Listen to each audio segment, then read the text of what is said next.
Good morning, church. Thank you for joining us for the New Testament Challenge. Today we're in James chapter 2. Now, I don't know if you know about James. I love James. James was called like the Proverbs of the New Testament. I've always loved that James addresses so many things. But you know, James has not been the most loved book. As a matter of fact, Luther, the great theologian Luther, the founder of the Reformation, called James the Epistle of Straw.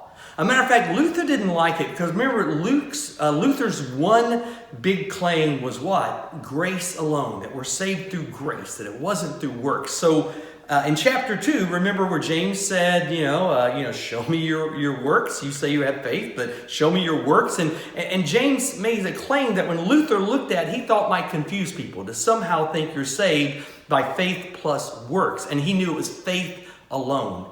Well, I think if you look at it, James wasn't saying that you had to have works. What James was saying, to merely say you have faith, to merely just to acknowledge faith without an action may show you don't have a real connection to God. You know, it says that, we come to know Christ when you confess with your mouth and believe in your heart Christ is risen from the dead, you shall be saved. And yet there's another passage that talks about the demons believe and tremble.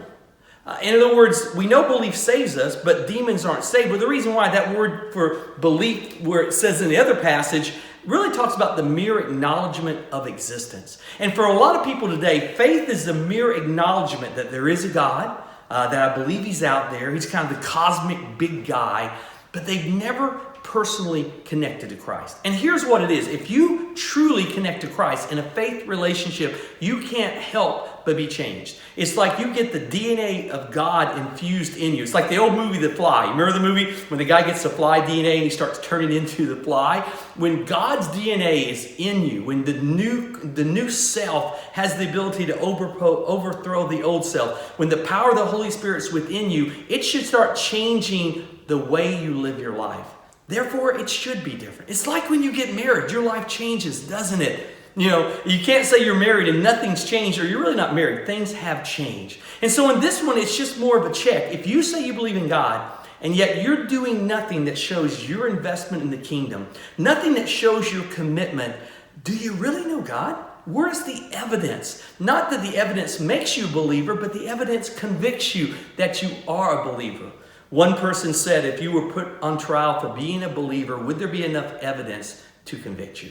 Guys, I want to encourage you, have that connection with God that changes you from the inside out. And that change does produce works because you're living in accordance to what God has called you to do. Thanks so much for being part of the New Testament Challenge. Hope you continue tomorrow on James chapter 3.